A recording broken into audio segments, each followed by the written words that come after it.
बिस्मिल्लाहिर्रहमानिर्रहीम, अस्सलाम वालेकुम नाज़रीन। आज पाकिस्तान की तारीख में अहम तरीन दिन। जनरल बाजवा 6 साल बाद रिटायर हुए और उनकी जगह पे जनरल आसिम मुनीर ने बाकायदा तौर पर पाक फौज की कमान संभाल ली। एक नई इस्टेब्लिशमेंट अब मुल्क में क्या हालात तब्दील कर पाएगी? क्या अब सियासत में इदारों की जो मदाखलत है वो हकीकी मानों में वो ख्वाब पूरा हो सकेगा? और साथ ही साथ ये भी कि क्या अब ऐसी कोई मुदाखलत दोबारा दोहराई नहीं जाएगी? क्या पाकिस्तान में आइन और कानून से बालातर ना कोई है और ना होगा, और मुल्क को लूटने वालों, आइन की पामाली करने वालों का एहतसाब हो सकेगा? ये वो सारे सवालात हैं जो आज मेरे जहन में गर्दिश कर रहे थे ऐन उस वक्त जब इस तकरीब में खुद मैं मौजूद भी था और पिंडी में कमान की जो तब्दीली है वो जारी थी। अब चलते हैं ज़रा इस्लामाबाद की तरफ और बात करते हैं ज़रा कि इस वक्त जहां हुकूमत विफाक को बचाने के लिए विफाक की तरफ नज़रें या वहां पे उन चीज़ों को मरकूज़ किए बैठी थी, अब उसको पंजाब बचाने की भी लाले पड़ गए हैं।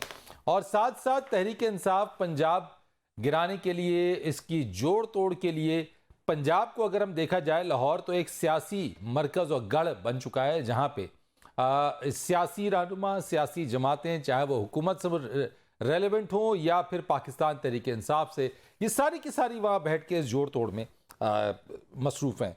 इत्तेहादी हुकूमत के लिए पंजाब में असम्बलियाँ बचाना अब सबसे बड़ा चैलेंज बन चुका है। और परवेज़ इलाही साहब ये कह चुके हैं कि किसी भी वक्त इमरान खान की एक कॉल के ऊपर वो यक जुम्बिश कलम फौरन बिला ताखीर के असम्बलियों को डिज़ोल्व कर देंगे, ख़त्म कर देंगे, तोड़ देंगे। ये वो इस सूरत हाल है जो इस वक्त बन रही है और आइंदा जो आने वाला हफ्ता है वो बहुत अहमियत इख्तियार करता जा रहा है। साथ ही साथ कहा यह जा रहा है कि जो सियासी पंडित हैं, जो गुरु हैं, वो ये कह रहे हैं कि इस वक्त इमरान खान ने मौजूदा हुकूमत के लिए ये तमाम तर सूरत हाल को एक डरावना ख्वाब बना कर रख दिया है। और इमरान खान ये फैसला भी कर चुके हैं कि अभी नहीं तो फिर कभी नहीं, क्योंकि बहुत सारे उनके नाक़दीन या हुकूमत इत्तेहाद के लोग ये कह रहे हैं कि पाकिस्तान तहरीक इंसाफ या इमरान खान जो है वो यू टर्न लेने के मास्टर हैं। तोड़ के तो दिखाएं, वो तोड़ेंगे नहीं बल्कि यू टर्न ले लेंगे। तो ये तो वक्त बताएगा इस सारी चीज़ों को। इस सारी सूरत हाल के अंदर एक बहुत बड़ा चैलेंज है और वो चैलेंज है इस वक्त हुकूमती इत्तेहाद को। अवामी मसाइल और तरक्की को 5वां गियर लगाने का दावा करने वाले इस वक्त रिवर्स गियर के अंदर चल रही हैं। तरक्की हो नहीं रही है, अवाम मसाइल और मुश्किलात का शिकार हैं, मसाइब का शिकार हैं। और साथ ही साथ महंगाई मुकाओ मार्च करने वालों ने अवाम को महंगाई के बोझ तले कुचल कर रख दिया है। और यही नहीं बल्कि हुकूमती वुज़रा अब अपनी गलती भी तस्लीम कर रहे हैं। ये एक बहुत बड़ा इतराफ़ी बयान है, इतराफ़ है राना सनाउल्लाह का। बड़े की पोजीशन पर समझे जाते हैं हुकूमत के अंदर, पॉलिसी मेकिंग, डिसीजन मेकिंग के अंदर राना सनाउल्लाह। और वो कहते हैं हमने हर घर में लोगों को तड़पा के रख दिया, हुकूमत नाकाम हो गई है, हुकूमत नहीं कर पा रही, इतने बिल भेजें कि लोग हर घर में तड़प कर रह गए हैं। ये एक बहुत बड़ा चैलेंज है, बहुत बड़ा इतराफ़ है, बहुत बड़ी शिकस्त है। अपनी अपनी अपनी जो गलती या कोताही है या नाकामी, उसको तस्लीम कर रहे हैं राना सनाउल्लाह। आज बात करने के लिए मेरे साथ प्रोग्राम में मौजूद होंगे राना एहसान अफजल साहब, जो कि कोऑर्डिनेटर हैं प्राइम मिनिस्टर के। बहुत शुक्रिया आपका राना एहसान अफजल साहब। मुझे ज्वाइन करेंगे पाकिस्तान पीपल्स पार्टी के रुकने कौमी असम्बली कादिर खान मंदुकैल साहब, और इसी के साथ पाकिस्तान तहरीक इंसाफ के सीनियर रहनुमा मौजूद हैं मेरे साथ आफताब जहांगीर साहब। आप तीनों मेहमानों का बहुत शुक्रिया। राना एहसान अफजल साहब, आपसे आगाज़ करता हूँ। आप ही के वफाकी वज़ीर दाखिला राना सनाउल्लाह कहते हैं हमने लोगों को तड़पा के रख दिया है, हम नाकाम हो गए हैं, नहीं डिलीवर कर सके। जहां पे पहले हम थे, हमारा टिकट बिकता था, आज हमारी जगह इमरान खान ने ले लिया, आज उसका टिकट बिक रहा है और हमारे टिकट को कोई नहीं पूछ रहा है। बहुत बड़ी शिकस्त तस्लीम नहीं कर ली आपकी इस वजीर ने? फरीद, मैं इससे इख्तलाफ करूंगा। और जहां वो हकायक ज़रूर बयान कर रहे हैं कि हमें महंगाई करनी पड़ी और बिजली के बिलों ने जो है वो लोगों को ज़रूर तकलीफ पहुंचाई, लेकिन वहां मैं समझता हूं कि आपको जिस नहज पे हमें हुकूमत मिली थी, वहां हमने गिरावट को रोकना था। जो दुनिया में सिनारियो चल रहा था रिसेशन का, एक एनर्जी का बहरान दुनिया भर में चल रहा था, तो अभी कोई दुनिया में ऐसी हुकूमत नहीं है जो चीजों को सस्ती कर रही है और ग्रोथ रेट की तरफ फोकस कर रही है। दुनिया में एक इन्फ्लेशन का क्राइसिस है, एनर्जी कॉस्ट का क्राइसिस है। एक मिनट, सारी बातें आपके इल्म में थी, आप लोग जानते थे, और आज आप देखें ना, फरीद साहब, मैं सिर्फ एक बात कहने की इजाजत दीजिए, मैं फिर आपको कहने दूंगा। मुझे एक बात कहने की इजाजत दीजिए, आपके पास फ्लोर है, मैं आपको टाइम दूंगा। मैं आपसे पूछना ही चाह रहा हूं, आप पहली बात तो ये कि आप इख्तिलाफ करते हैं, इसका मतलब है कि राणा सनाउल्लाह साहब गलत बयानी कर रहे हैं, पहली बात। और दूसरी बात ये, नहीं नहीं नहीं नहीं, गलत नहीं बयानी नहीं कर नहीं, रहे, वो मेरी गलत बात सुन बयानी नहीं लीजिए, कर रहे मेरी बात सुन लीजिए। जी। एतराफ, अच्छा एतराफ कर रहे हैं। मैं सिर्फ ये पूछना चाहता हूं, आप लोगों के इल्म में तो ये बात थी, चलने देते पीटीआई की हुकूमत को, फिर आप लोगों ने बीच में तहरीक अदम एतमाद ला के आप लोगों ने तो दावा किया था कि आप चीजों को बेहतर कर लेंगे। तो आज आप वही उसी पोजीशन के ऊपर है जिस पोजीशन के ऊपर कभी इमरान खान होते थे। उनकी हुकूमत में भी जब महंगाई बढ़ी थी तो लोगों ने उनको भी बड़ी तनकीद का निशाना बनाया था। नहीं देखें, तब मिसमैनेजमेंट हो रही थी जिसका एतराफ उनके आखिरी वजीर खजाना ने किया कि डायरेक्शन लेस हुकूमत चल रही थी। हुकूमत को पता नहीं था कि कौन सी इकोनॉमिक पॉलिसी अपनानी है, कौन सी नहीं अपनानी। और फिर उन्होंने देखें एक बैलेंस ऑफ पेमेंट का क्राइसिस छोड़ के गए, आईएमएफ से मुआहदे से मुनहरफ हुए तो एक लिक्विडिटी डॉलर क्राइसिस छोड़ के दे गए। देखें, अब मुझे अगर सिर्फ 2 मिनट अगर दे दें या 1.5 मिनट भी दे दें तो वो काफी होगा। ले देखें, लीजिए, इशू ये है लीजिए। कि आज जहां हम खड़े हैं, हमने आज के मुताबिक फैसले करने हैं। आज आप इस चीज को बेहतर इकोनॉमिक मैनेजमेंट कहेंगे अगर हमने दिवालियेपन से इसको मुल्क को बचा लिया। आज अगर एनर्जी का क्राइसिस है, उसके अंदर हम लोग जिस तरीके से भी मैनेज कर रहे हैं, हमने रेट भी बढ़ाए लेकिन हम अपनी फिस्कल स्पेस को भी मैनेज कर रहे हैं। हमने करंट अकाउंट डेफिसिट को आधा कर लिया है इन 4-5 महीनों में पिछले साल के कंपैरिजन में। तो this is called better macro economic management जो हम कर रहे हैं। हालात खराब है, कोई कोई इसमें शक नहीं है, राणा दुनिया एहसान में साहब, क्या रिसेशन है। फैसलाबाद नहीं में, नहीं, क्या फैसलाबाद में बिजली के बिलों के ऊपर लोगों ने एहतजाज नहीं किया? आप भी किया फैसलाबाद से है ताल्लुक रखते हैं। भाई, किया है फरीद साहब। हाँ। लेकिन मुझे आप बता देना कि अगर अगर आपका जो क्रूड है वो $126 पे जब चला गया था तो उससे हम सस्ता पेट्रोल या सस्ती बिजली कैसे नहीं, बना सकते ये हैं? एहतजाज या आपके अगर अपने लोगों आपका ने किया कोयला ना, जो है, ये आपके अपने ही नहीं लोग थे नहीं, फैसलाबाद में जिन्होंने किया ना। देखें बिल्कुल अपने लोग थे। मेरा मेरा पॉइंट क्या है, मैं पॉइंट क्या मेक कर रहा हाँ। हूं। अगर एलएनजी $40 की हो गई है तो उससे महंगी गैस बनेगी, महंगी बिजली बनेगी ना, उससे सस्ती तो नहीं बन सकती। तो अगर आज आप यहां हलाकू खान को भी बैठा दे तो वो पेट्रोल 150 का तो नहीं कर सकता। वो बिजली सस्ती, वो महंगे ईंधन से सस्ती बिजली तो नहीं बना सकता। वो डॉलर को 150 पे तो नहीं लेके आ सकता। तो आज के वक्त हमने जो मैनेजमेंट करनी है वो आज के मुताबिक करनी है और हम बहुत अच्छी यही मैनेजमेंट कर रहे आपने हैं। जो हलाकू खान की बात की है, अप्रैल से पहले तक तो आप इमरान खान को भी यही कह रहे थे, हलाकू खान है, मार दिया, तबाह कर दिया, बर्बाद कर दिया, अवाम को कुचल दिया, महंगाई तलो रून दिया, महंगाई मुकाओ मार्च तो आप लोगों ने तबाही कर की दिया। उन्होंने, तो भाई फरीद, उन्होंने तबाही की। देखे, मैं उसको तो एक्सप्लेन कर आपने सकता क्या हूं कि किया? कैसे तबाही की। आपने क्या लेकिन किया? हम हमने हमने मुल्क को डिफॉल्ट से बचाया। हमने अपनी पॉलिटिकल कॉस्ट पे करके आपके बिजली के रेट साबिक महंगे वफाकी किए वजीर जिसकी। खजाना मिफ्ता इस्माइल साहब ने खुद डॉन के अंदर लिखा है, उन्होंने कहा है कि जो बातें की जा रही है, खजाक डार साहब जो बात कर रहे हैं वो ठीक नहीं है, डिफॉल्ट के हवाले से पाकिस्तान का खतरा बढ़ता जा रहा है। नहीं तो उसको मैनेज कर रहे हैं ना हम लोग, उसका उसका प्लान है, उसके ऊपर दार साहब काम कर रहे हैं। अगर कोई इश्यूज हैं, और बिल्कुल इश्यूज हैं, तो उनको हम रिजॉल्व कर रहे हैं, डे टू डे वर्किंग कर रहे हैं। आईएमएफ से कल रात 12 बजे तक फाइनेंस मिनिस्ट्री में जो है वो काम होता रहा, उनके साथ इन कॉन्वर्सेशन थे, आज भी थे। तो हम लोगों का इंशाल्लाह ये 9th रिव्यू मुकम्मल होगा, कामयाबी से होगा। ठीक है, और ये जो लिक्विडिटी क्राइसिस है इससे हम बाहर चलें निकलेंगे। हम देखिए देखते हैं मेरा इस चीज को कि आखिरी लाइन, देखिए आप कैसे इस चीज को आगे लेके चलते हैं। मैं जरा आ जाता हूं, कादिर मंदोखेल साहब को भी जरा शामिल गुफ्तगू कर लेते हैं। आप और मंदोखेल साहब दोनों इत्तेहादी जमात का हिस्सा भी हैं, और अता तारड़ साहब ये फरमाते हैं, मंदोखेल साहब के पीपी से मिलकर तैयार कर लिया, हर ऑप्शन कर इस्तेमाल करके पंजाब असेंबली बचाएंगे। आप तो विफाक बचाते बचाते पंजाब असेंबली बचाने पे लग गए। यानी कि वो कहते हैं कि यक शुद्ध ना शुद्ध दो शुद्ध, यानी अब आपके पास एक नहीं बल्कि दूसरा महाज भी खड़ा हो गया। क्या कर रहे हैं पंजाब को बचाने के लिए? आपका मिसाल सही नहीं है। पंजाब में हमारी हुकूमत नहीं है जो हम बचा रहे हैं, बल्कि पंजाब की हुकूमत हम पीटीआई से छीने जा रहे हैं। थोड़ा मिसाल दुरुस्त करे। और वफाक में भी जब वो आया सर था, असेंबली तो है ना, मैं असेंबली की बात कर रहा हूं, मैं असेंबली बचा रहे हैं, असेंबली बचाने की बात हो रही है। मैं उस तरफ भी आ रहा हूँ।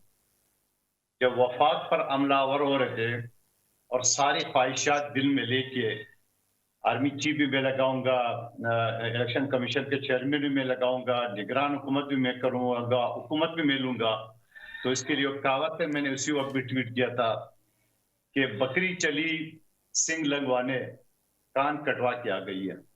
तो अब वो तो खत्म हो गया। वो जो लोगों में 1 महीने तक जो मैशत का बेड़ा गर्क करके उसने पूरे जीटीओ रोड ब्लॉक करके रखा हुआ था, इस्लामाबाद की चारों तरफ, पिंडी की चारों तरफ, वो सारे अरबियत उनके नाकाम हो मंदोखेल गए। साहब, मुझे ये बताएं, पंजाब असेंबली बचाएंगे कैसे?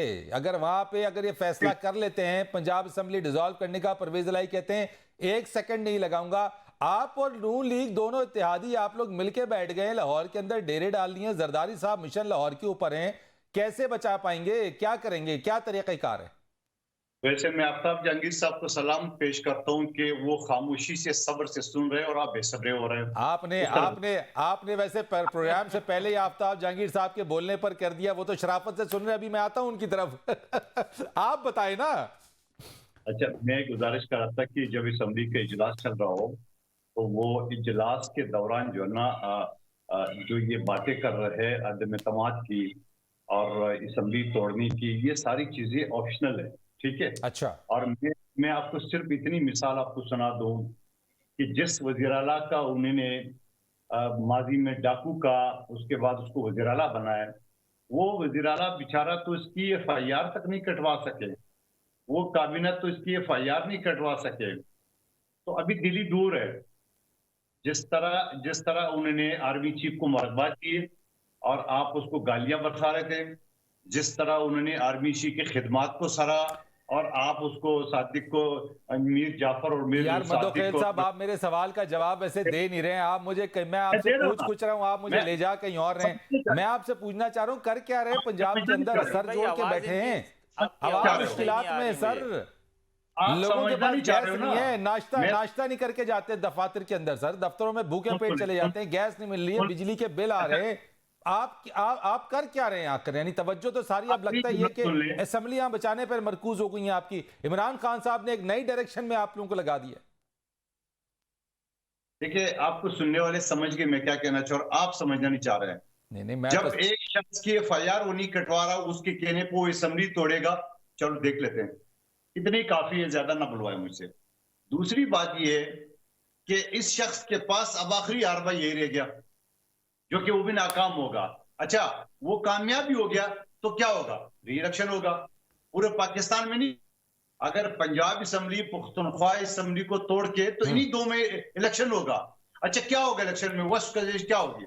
ये दोबारा आ जाएंगे, सारी सीटें जीत जाएगी, फिर क्या होगा? वैसे हुकूमत दोबारा आएंगे। मुझे एक बात, आपने किस ट्रक के प्रति के पीछे लोगों को लगाया? आप मुझे जवाब तो देना। ये इलेक्शन तोड़ देंगे, दोबारा इलेक्शन लड़ेंगे, लेकिन याद रखना, जब 9 सीटें इमरान अहमद खान न्याजी साहब ने खाली की थी, उसमें से 2 पीपल्स पार्टी ने छीन लिए, एक कराची मलीर का और एक मुल्तान का। ठीक है, यानी 2 छीन ली हमारा जो 56 MNA थे अब 58 हो गए। इस तरह पंजाब असेंबली में भी और पुख्तनख्वा असेंबली में भी हमारी तादाद बढ़ेगी, कम नहीं होगी। चले, और अगर आप ये कह रहे हैं कि तादाद बढ़ेगी, कम नहीं होगी, और ये आखिरी पत्ता है वैसे जो खान साहब ने खेला है। आफ्ताब जहांगीर साहब, आपने बातें सुनी, मुझे एक ब्रेक लेनी है, ब्रेक के बाद आता हूं, मैं आपको मौका दूंगा पूरा कि जो दोनों मेरे पैनलिस्ट ने बातें की आप उस पर रिस्पॉन्ड कीजिएगा एक ब्रेक के बाद।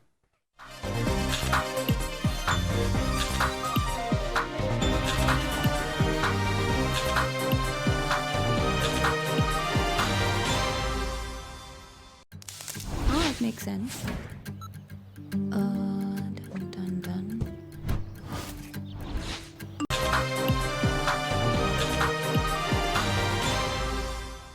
फिर आपको प्रोग्राम में खुशामदीद कहते हैं। आफ्ताब जहांगीर साहब, ब्रेक पर जाने से पहले आपने दोनों मेहमानों की बात सुनी, कादिर मंदोखेल साहब ने जो बात की वो भी, और राना एहसान अफजल साहब ने जो बात की वो भी।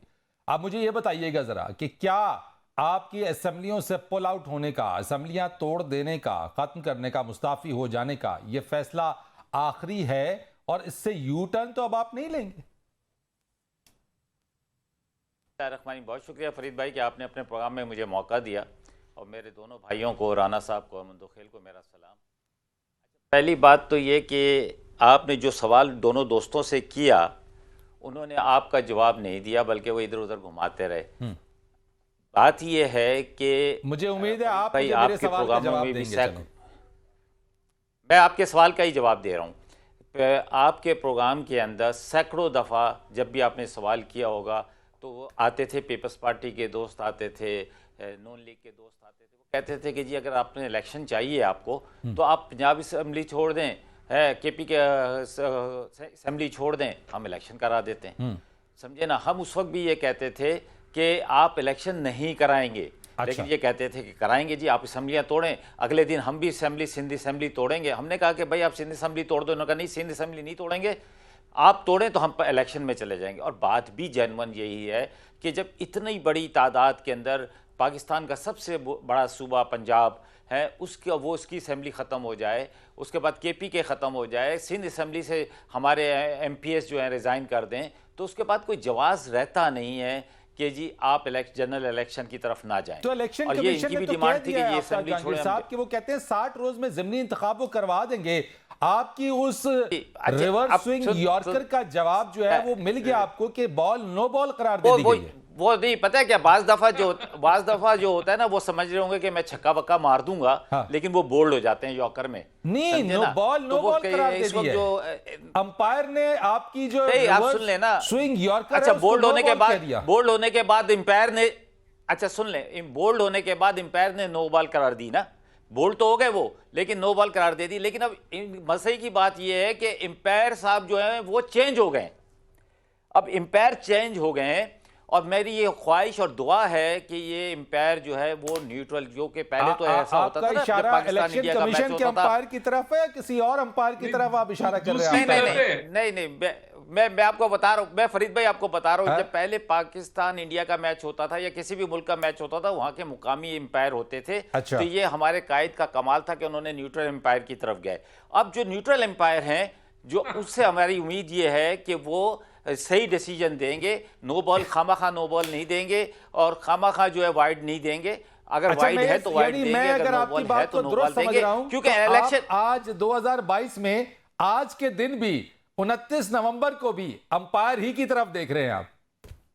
कोई हाल नहीं है। नहीं नहीं, मैं देख नहीं रहा। मैं ये कह रहा हूं कि जब कानून तब्दील हो गया, अब न्यूट्रल एम्पायर का कानून आ गया है, तो अब जो एम्पायर होंगे वो न्यूट्रल होंगे आज के बाद, और होना भी आपको तो चाहिए। अगर इस न्यूट्रल मुल्क अंपायर को पसंद ही जमहूरी नहीं है। आप कहते हैं अंपायर हमारी मदद को क्यों सर, नहीं आ हमें- रहा? आप तो पुकार रहे थे, सर, हमने तो अंपायर को, हम आवाज तो दे रहे थे, फरीद हाथ भाई, जोड़ हमने रहे तो थे ये तो उसके, न्यूट्रल कह रहे सर, थे आ आप- जाओ मदद के लिए। अच्छा सुन तो लें, आ जाए, सुन लें।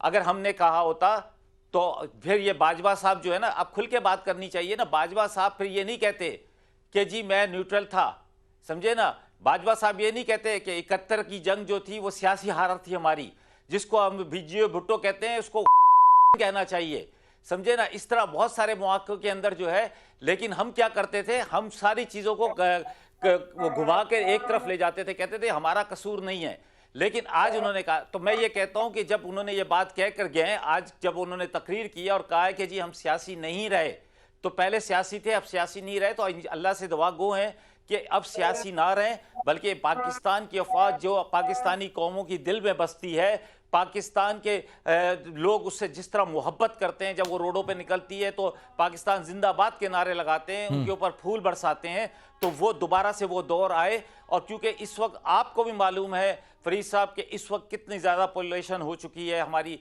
इस सारी नहीं, सियासत मैं के सारी अंदर। बातें मैं ठीक ये अपनी कहता जगह हूं के ऊपर है, कि- लेकिन जिन बातों की तरफ आपने इशारा किया है या जिनका आप रेफरेंस दे रहे हैं, कादर मंदोखेल साहब आपसे भी मैं पूछूंगा अच्छा, मैं कि 71 की जो बात की है इन्होंने दोहराई है अच्छा, आफ्ताब सुने, जहांगीर साहब ने, कि- मैं आपकी तरफ आऊंगा, लेकिन आफ्ताब जहांगीर साहब मुझे सिर्फ ये बता दीजिएगा कि ये फैसला जो आप करने के लिए जा रहे हैं सोली अपनी बुनियाद के ऊपर, अपने जाती फैसले के ऊपर ये है, या अब भी अंपायर की मदद तलब है?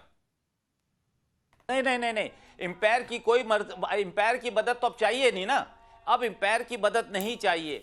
देखें, अगर मैं ईमानदारी की बात कर रहा हूं, मेरी कोशिश होती है कि मैं सच बोलूं। अभी अजान भी हो रही है जी, कि मैं मुनाफिकत का काहिल नहीं हूं। मैं जो लोग मुझे अच्छा, चले जानते फिर हैं, एक बात मेरी एक सच सवाल और का हक जवाब दे दे। आप मेरे एक सवाल का जवाब दे दे। फिर अगर लोटे निकल आए तो उनको कैसे रोकेंगे पंजाब के अंदर?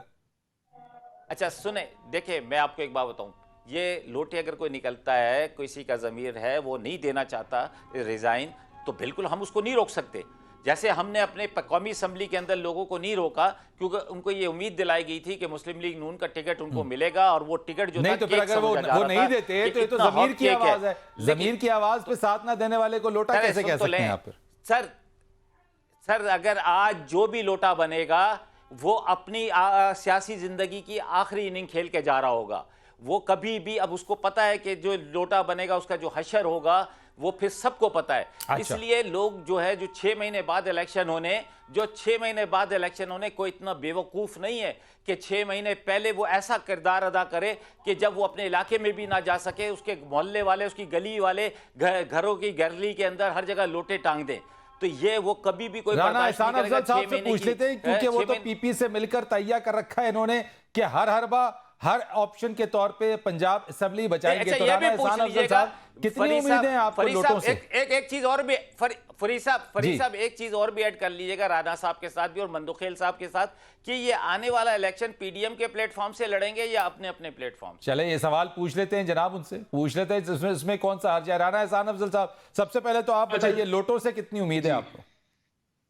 देखिए, मैं तो अपनी पार्टी को मैंने आज मशवरा दिया है कि हमें वेलकम करना चाहिए इस इलेक्शन को पंजाब में और केपीके में, और वफाक में हमारी हुकूमत होगी और बिल्कुल ये आ जाए मैदान में और दूध का दूध पानी का पानी हो जाएगा। बहुत कुछ अभी हो चुका है। ये जो पॉपुलैरिटी के नारे ये लगा के बैठे हुए हैं कि बड़े पॉपुलर हैं, अभी इनको फेलियर से सामना इनका हुआ है लॉन्ग मार्च में, और ये जो फिनाले इन्होंने पिंडी में किया है। लेकिन सर राना सनाउल्लाह साहब की अभी वो क्लिप मैंने आपको सुनवाई है जिसमें वो कह रहे हैं कि एक वो वक्त था जिस जगह पे हम थे, पॉपुलैरिटी हमारे पास थी, लोग हमारे टिकट में पावर थी। आज इमरान खान के पास वो पावर है, वो हमारी जगह पर आ गया, आज उसके टिकट में ताकत है। नहीं, ये कैसी बात कर रहे हैं? मैं इस चीज को तस्लीम नहीं करता। अगर हम वो चीजों को महंगा ना करते तो मुल्क दिवालिया हो जाता और फिर जो महंगाई होती वो संभाली ना जाती। तो ये जो बुराई है जो नजर आ रही है, ये कम बुराई है उस बुराई से जो अगर हम ना ये इकदाम लेते तो हमने मुल्क को बचाया है और ये अवाम समझेगी इस बात तो को। वजीर ऐसी आजम बात साहब नहीं है कि आइंदा, अवाम बेवकूफ है। प्राइम मिनिस्टर साहब आइंदा 4 से 6 माह में डिलीवर कर सकेंगे? राना सना साहब ये भी कह रहे हैं कि प्राइम मिनिस्टर साहब 4 से 6 माह में डिलीवर करेंगे, 7-8 माह में तो सर डिलीवर आप नहीं कर सकेंगे। कैसे अवाम को मुतमईन करेंगे आप? देखिए, मैं यही तो फरीद साहब कह रहा हूं कि कभी डिलीवरी, इसको भी आप डिलीवरी कहेंगे कि मुल्क दिवालिया नहीं हुआ, इसको आप डिलीवरी कहेंगे कि मुल्क के फाइनेंशियल, हमने इस मुल्क को जो है वो एक फाइनेंशियल क्रंच से निकाल के स्टेबलाइजेशन की तरफ जा रहे, इस चीज को आप डिलीवरी कहेंगे कि करंट अकाउंट डेफिसिट जो 18 अरब का था, इस साल हम 9-10 अरब के ऊपर लेके आएंगे। ये इन हालात में एक्सीलेंट मैनेजमेंट है। अच्छा। हालात जब बेहतरी की तरफ जाएंगे तो बेहतरी भी आ जाएगी। अच्छा, देखिए, लेकिन मेरा पॉइंट क्या है, एक्सीलेंट मैनेजमेंट है इस वक्त, यानी ये बेहतरीन मैनेजमेंट है। ये मैं मैक्रो इकोनॉमिक, आप मुझे बताएं, साहब के गांव के लोगों को तो पता होगा करंट डेफिसिट का है, राणा साहब के गांव के लोगों को तो पता होगा, लेकिन मेरे शहर कराची के लोगों को नहीं पता। उन्हें ये पता है कि दूध की क्या कीमत है, उन्हें ये पता है कि बिजली की क्या रेट है, उन्हें ये पता है कि पेट्रोल का क्या रेट है, उन्हें ये पता है कि दाल किस भाव मिल रही है, उन्हें क्या पता है कि बोला था। मुझे बोलने दे प्लीज। देखिए, कहने का मकसद ये है कि हमने इस साल 22 अरब के कर्जे वापस करने और फिर आपका करंट अकाउंट डेफिसिट होता है जो आपने कवर करना है। उस अगले साल वो 27 अरब पे। ये कौन सी जादू की छड़ी है? असल में मसला ये, हम यहाँ झूठ बेचते हैं, प्रोपोगेंडा बेचते हैं। यहाँ प्रैक्टिकल आ जाए, 2+2 मैथ कर ले मेरे साथ, मुझे बता दे इनके कौन पास बेचता है? मुझे तो ये बताएं ना फिर राना एहसान साहब, कौन बेचता है, कौन झूठ बेचता है, कौन प्रोपेगेंडा बेचता है? फिर खड़ा करें। इमरान खान साहब और कोई इमरान खान साहब प्रोपेगेंडा बेचते हैं। वो प्रोपेगेंडा बेचते हैं, दिन रात सुबह शाम प्रोपेगेंडा करते हैं। इलेक्शन अनाउंस करें। अब तो इलेक्शन कमीशन रेडी हो गया, तैयार है, 2 महीने के अंदर इलेक्शन कराना चाहता है। पहले जब उसको बुलाया इलेक्शन कमीशन को सुप्रीम कोर्ट के अंदर, उसने कहा कि हम 7 महीने से पहले जो है इलेक्शन नहीं करा सकते। मैं मेरी बात सुने, मैं बता रहा हूं कि मेरा तो मशवरा ये है कि आप कराएं, पंजाब में भी इलेक्शन कराएं, केपीके में भी इलेक्शन कराएं, वफाक में हमारी हुकूमत होगी, इंशाल्लाह बेहतरीन इलेक्शन होगा। ये जो तोशा खाना चोर, फॉरेन फंडिंग का फ्रॉडिया और अभी आगे जो इसके केस खुले, वो सारे आपके खाते में आए, लोगों को कोई फर्क नहीं पड़ा। चले, मैं कादर मंदोखेल साहब आपकी तरफ ब्रेक ले लेता हूं। ब्रेक के बाद आके आपसे इसी पॉइंट के ऊपर आपका फीडबैक लेता हूं।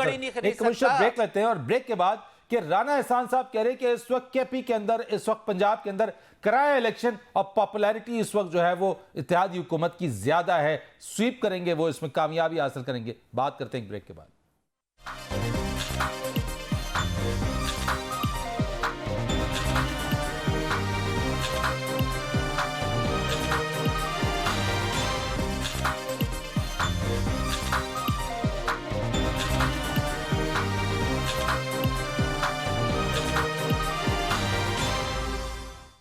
प्रोग्राम में एक बार फिर आपको खुश आमदीद कहते हैं। कादर मदोखेल साहब, राना एहसान अफजल साहब ये फरमाते हैं कि करवाले इलेक्शन, इस इलेक्शन के अंदर जनाब जीत इस हुकूमती इत्तेहाद की होगी। कैसे हम इस चीज़ को मान लें? ज़मीनी इंतखाबात हुए, चाहे वो आज़ाद कश्मीर के अंदर अभी बल्दियाती वाला इंतखाब का मामला हो, पीटीआई तो पॉपुलैरिटी के ग्राफ के ऊपर है सर। लोग तो उधर वोट देना चाहते हैं, लोग उनको चाहते हैं कि उनको वापस लेकर आए। आपकी जीत कैसे यकीनी होगी? देखिए, ये पागलपना वाला जो ख्वाहिशात है, इसमें न पहले हमने माना था ना आइंदा मानेंगे। जो पिंडी पिंडी खेल रहे थे जी, जब वो खेल खत्म हो गया, उसके बाद नामुमकिन है कि हम इलेक्शन कराए। मगर आफ्ताब जहांगीर साहब को मैं एक और इतला देने रहा हूँ, मैं 6 महीने से बात करता आ रहा हूँ। आइन की आर्टिकल 232 ये कहता है नागुज़ीर हालात में असम्बली 1 साल के लिए एक्सटेंड भी हो सकती है। ठीक है, क्योंकि आपने सर ये खबर दे रहे ये मदोखेल साहब, ये खबर तो नहीं आप दे रहे कि ये करने तो नहीं जा रहे आप? मेरी तो ख्वाहिश है, मैं तो 6 महीने से कहता आ रहा हूँ। अब मेरी क़यादत का फैसला है, इत्तेहादी हुकूमतों का फैसला है। मैं तो 6 महीने से कह रहा हूँ। आपने 3.5 साल में जो मईशत पे बेड़ा गर्क करके रखा, उसके बाद 1 महीने से आपने पूरा पंजाब ब्लॉक रखा। आप मुझे बताओ कि अगर सियासी इस्तेहकाम नहीं आएगा तो कैसी मईशत बढ़ेगी? तो या तो लगाम दिया जाए, आफ्ताब जहांगीर साहब और सबको बंद कराया जाए, ये आप कैसे इसको आगे बढ़ाएंगे, क्या करेंगे, क्या होगा? मुझे जरा बताएं ना कि क्या प्लान है आपके माइंड में? तोड़ना चाहते हैं, ये असेंबली तोड़ना चाहे तो जरूर तोड़ दे। अच्छा, मगर साथ ये इलेक्शन होगा। इलेक्शन कमीशन का कल खबर भी आ गई है कि अगर असेंबली तोड़ा जाएगा तो 60 दिन के अंदर इलेक्शन है, 60 दिन के बाद इलेक्शन हो जाएगा। चलो अल्लाह करे पीटीआई फिर जीत जाए, फिर क्या होगा? हमारी हुकूमत तो नहीं छीनेगी, नहीं, हम जीतेंगे भाई। दोबारा बना ले। अच्छा, तो बना ले, लेकिन साथ साथ ये भी ज़हन में रख ले, साथ साथ ये भी ज़हन रखे लोग इनको जो झूठ मूठ के उनको सारा दिए पिछले 6 महीने से, तो कह रहे हम शाहबाद जाएंगे। अगर आप बात करें, उसमें तो पीटीआई जो कहती है कि वो जो पॉपुलैरिटी उनकी है वो दोबारा इलेक्शन लड़ेंगे, दोबारा जीतेंगे, फिर मुस्ताफी हो जाएंगे। तो वो ये चीज राउंड एंड राउंड जारी रखा हुआ उन्होंने। वो कहते हैं हम फिर इलेक्शन जीत के इस्तीफा दे देंगे। चलते रहे फरीद रईस साहब, ये इसी तरह लोगों का पाकिस्तान के खजाना का बेड़ा गर्क करते रहे। हम देख रहे तमाशा। करो 9 सीटों पे ये जीता है, 19 पे और जीते, 50 पे और जीते, हमें क्या फर्क पड़ता है? हम अपनी जगह पे बैठे हुए हुकूमत में, हम जो हमसे हो सके आवाम खिदमत करे, हम से जो हो सकते हैं आलमी बरादरी से हम अपने आवाम पे नहीं फर्क पड़ेगा, मईशत को फर्क नहीं पड़ेगा। इलेक्शन कमीशन ने कहा है 1 घंटे के ऊपर सर जितना खर्चा आ रहा है खर्चा नहीं होगा सर।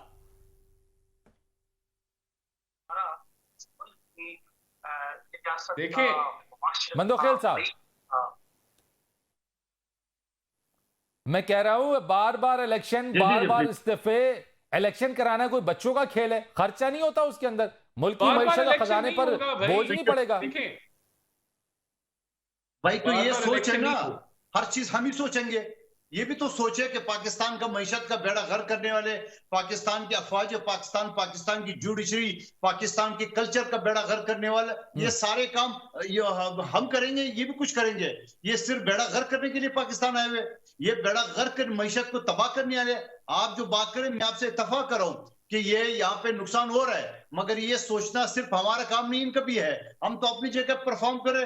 हमने तो कोई ऐसी लॉ एंड ऑर्डर की, हमने तो कोई ऐसी सूरत पैदा नहीं की है जिससे मईशत के नुकसान हो, बल्कि हमने तो बेहतर बनने की कोशिश की है। और सवाल ये, मैं दोबारा रिपीट करता हूं, जहां 9 सीटें हमने खाली कर दी, उसमें 2 तो हमने छीन लिए। ये 50 खाली कर रहे हैं, उसमें 10-15 और हम छीन लेंगे कम से कम। और क्या करेंगे? ये इसका क्या मतलब है? अगर ये 100% वापस आ गया तो क्या होगा?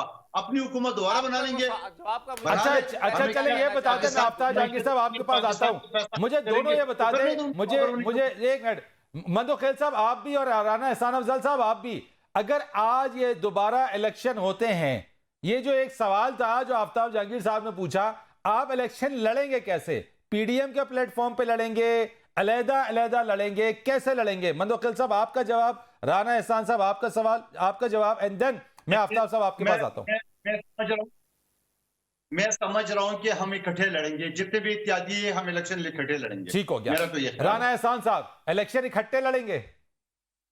देखिए सीट एडजस्टमेंट होगी मेरे ख्याल से, और इसका फैसला पीडीएम वक्त आने पे कर लेगी कि इकट्ठे लड़ना है या अलग लड़ना है। ये फैसला पीडीएम का है, जो भी फैसला हुआ उस वक्त हो जाएगा। लेकिन इधर मैं एक बात बता दूं, मंदोखेल साहब भी जो जिस चीज को पिन पॉइंट कर रहे हैं ये अगर 20 सीटों पे पंजाब में इनकी नशिस्तों पे जो इनकी जीती हुई नशिस्तों पे जब इलेक्शन हुआ था तो 25% हम जीते थे। अगर इसी को आप फैलाएं तो हुकूमत पंजाब में हमारी बनेगी इंशाल्लाह ताला। जब अगर ये इलेक्शन हो जाता है, we will get the Punjab हुकूमत। हम पीएमएलएन बनाएगा या पीडीएम बनाएगी पंजाब आफ्ताब हुकूमत। जहांगीर ये साहब, हमें दो वेलकम करना सवालात चाहिए। आपके लिए मैं छोड़ रहा हूं। 2 सवालात हैं। नंबर 1 चीज ये कि ये कह रहे हैं कि इलेक्शन आज होता है तो ये पीडीएम जीतेगी। आपके सवाल का जवाब भी मिल गया, ये इत्तेहाद के साथ लड़ेंगे और जीत ये कह रहे हैं नहीं की होगी, सीट एडजस्टमेंट हो जाएगी। और दूसरी चीज ये मंदोखिल साहब ने जो बात कही कि सब कुछ वही सोचे, आप भी तो कुछ सोचे, जीतेंगे इस्तीफा देंगे जीतेंगे, ये म्यूजिकल चेयर कब तक खेलते रहेंगे? हम दोबारा इलेक्शन लड़ते हैं और फिर भी हम असेंबली में नहीं जाते तो अरबों रुपए का नुकसान कौम का। चले आपसे दोबारा कनेक्टिविटी लेते हैं, हाँ, दोबारा कौम कनेक्ट है। करने की आपको कोशिश करते हैं। राना एहसान साहब, last word from your side sir, कि अब ऐसी सूरत हाल में समझता हूं कि देखें, हमने जो इकदाम लिए वो मुल्क के भले के लिए थे। हमने पॉलिटिकल कॉस्ट उसकी पे की। अभी जो ये करने जा रहे हैं, हमें इसको वेलकम करना चाहिए। इलेक्शन लड़ने चाहिए, पंजाब में भी लड़े, केपीके में भी लड़े। इंशाल्लाह ताला ये हारेंगे क्योंकि ये बहुत कुछ साबित हो गया इनका झूठा हकीकी आजादी का बयानिया। अच्छा, मुझे सिर्फ आलमी इतना साजिश बता का दें, राना बयानिया। एहसान साहब, अता तारड़ साहब कहते हैं पीपी के साथ मिलकर हर ऑप्शन इस्तेमाल करेंगे। कोई 2 ऑप्शंस बता दें, आपके प्लान्स में क्या है? आपकी गवर्नमेंट क्या सोच रही है इत्तेहादी हुकूमत? देखिए, गवर्नमेंट को बचाने के लिए तो नो कॉन्फिडेंस जो है वो इनको जो अपनी जो है वोट ऑफ कॉन्फिडेंस लेना पड़ेगा। हो जाए मुकाबला, ये इनके साथ इनको हराएंगे हम। आफ्ताब जहांगीर साहब, हो जाए मुकाबला। फिर इलेक्शन होना चाहिए, अवाम जिसको मैंडेट दे, राना साहब को दे या मंदुखेल साहब को दे, 5 साल वो अपने पूरे करें और जो भी उनके मंशूर के मुताबिक काम है वो करें, कर लें। कि थैंक यू सो मच। आपकी बात आ गई है कि मैंडेट जिसको आवाम दे उसके मैंडेट को तस्लीम करना चाहिए। बिल्कुल ठीक बात आपने कही है। इसी चीज के ऊपर आपका शुक्रिया, बहुत शुक्रिया आपका आफ्ताब जहांगीर साहब, कादिर मंदोखेल साहब आपका बहुत शुक्रिया, राना एहसान अफजल साहब thank you so much. Farid Rais को इजाजत दीजिएगा।